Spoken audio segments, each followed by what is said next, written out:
Cheryl, mukhang tukoy na kung nasaan ang pinaroroonan ng mga hinahanap nila sa loob ng KOJC compound. Galing lang tayo kanina sa PNP headquarters at narinig natin na nakikipagtalo yung technician ng life detector doon sa lawyer at abogado ng KOJC na si Attorney K. Laurente. So ang pinagtatalunan nila kanina ay ito ngang corner na sinasabi ng PNP na ayaw nila sanang pasabugin.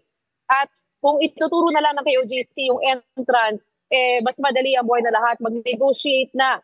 Sinasabi niya, negotiate. Ayaw namin pasabugin yung area kung saan nakahanap sila ng heartbeat, definite na heartbeats.